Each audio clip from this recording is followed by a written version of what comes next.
As the U.S. marks the 24th anniversary of the 9/11 attacks today, Israeli Prime Minister Benjamin Netanyahu says his country responding to Hamas just the way America did to al-Qaeda. And Netanyahu remembered Charlie Kirk as someone who supported Israel. CBN Middle East correspondent Julie Stahl brings us the story from Jerusalem. In a post on X, Israeli Prime Minister Benjamin Netanyahu said Charlie Kirk was murdered for speaking truth and defending freedom. A lion-hearted friend of Israel, he fought the lies and stood tall for Judeo-Christian civilization.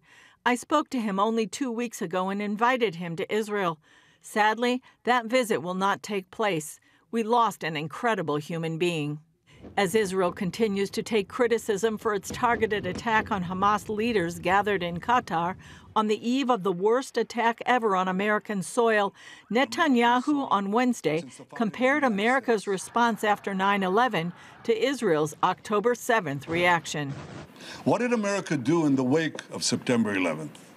It promised to hunt down the terrorists who committed this heinous crime wherever they may be. And it also passed a resolution in the Security Council of the UN 2 weeks later that said governments cannot give harbor to terrorists. Netanyahu said Israel's strike in Qatar followed that resolution. We acted along those lines. We went after the terrorist masterminds who committed the October 7th massacre. And we did so in Qatar, which gives safe haven. It harbors terrorists. It finances Hamas. It gives its terrorist chieftains sumptuous villas. It gives them everything. He said Israel did what America did when it killed al-Qaeda terrorists in Afghanistan and Osama bin Laden in Pakistan. And yet, various countries are condemning Israel. What did they do after America took out Osama bin Laden? Did they say, oh, what a terrible thing was done to Afghanistan or to Pakistan? No, they applauded. They should applaud Israel for standing up to these same principles and carrying them out. And I say to Qatar and all nations who harbor terrorists, you either expel them or you bring them to justice.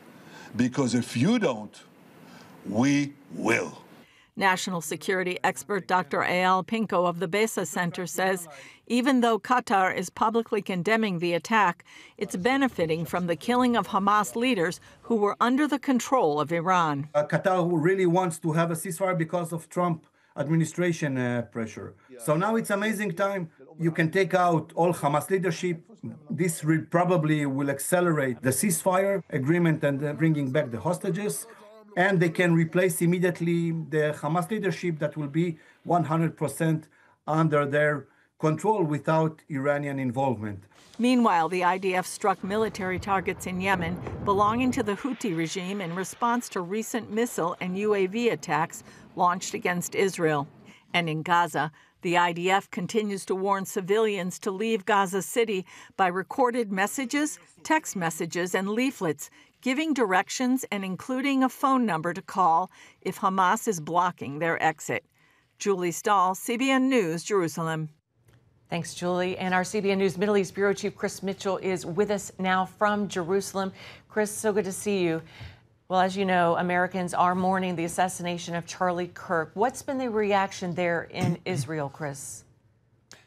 Wendy, they're mourning here as well. All the people that knew him or knew about him are mourning. He was a great friend of Israel. A lot of emotions going on social media.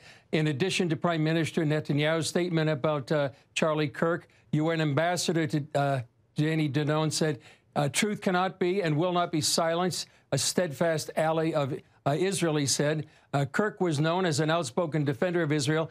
Ambassador Friedman, the former U.S. ambassador here to Israel, who lives here, with Charlie gone, he said, there is a gaping hole in our discourse that may never be fulfilled. And this is what U.S. ambassador to Israel and a good friend of Charlie Kirk, Mike Huckabee, said that Charlie Kirk was a force of nature. He started and led a movement on campuses built on speaking truth in a rational and respectful manner. He was a threat to those who hate God and the USA. He was murdered for it. His life made us all richer.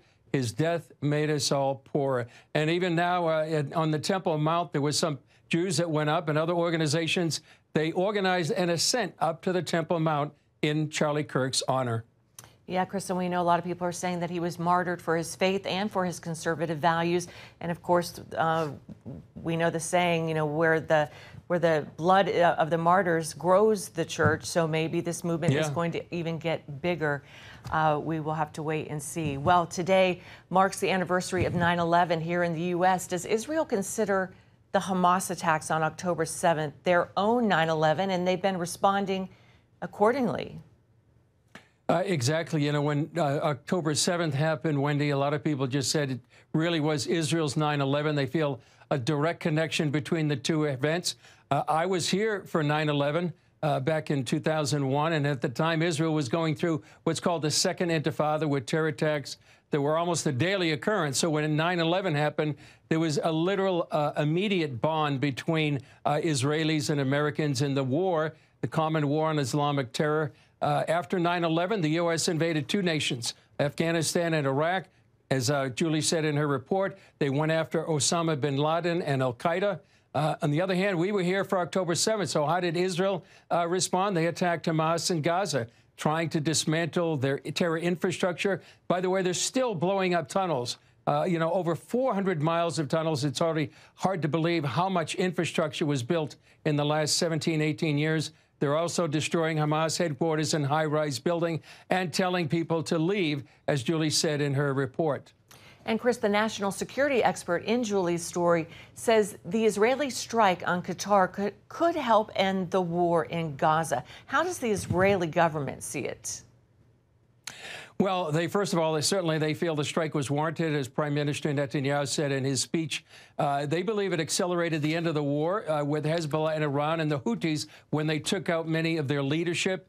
They believe it's going to demoralize the Hamas leaders that are still left in Gaza. What this does is actually sort of take out the middleman, and the Hamas leaders in Qatar being that middleman. So the leaders in Gaza City that are left, they have everything to lose.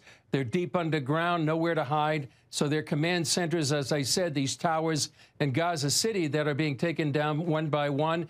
And so people hope, they pray, this could lead to the end of the war soon and possibly the freedom of all the hostages. Chris, Israel is telling people to leave Gaza City. Why would Hamas try to block them from getting out? Well, Wendy, simply they want them as human shields. And they're actually, as Julie said, what the IDF is doing is sending leaflets. They're telling text messages. They're making phone calls. So actually, Hamas is distributing fake leaflets, telling people where not to go. Actually, sometimes shooting people and preventing evacuees from Gaza City. Right now, there is sort of public lands that these people are evacuating to, but Hamas is telling them they can't set up there. And so simply they want to use these residents of Gaza City as human shields. Their deaths can be used as propaganda as Israel. But Hamas is, as you said, we're doing all these messages to prevent them from being in a combat zone. So two diametrically opposed ways of handling the people of Gaza City. Incredible. Our CBN News Middle East Bureau Chief Chris Mitchell, thanks so much for your insights. We always appreciate it and look forward to hearing from you again in the days ahead.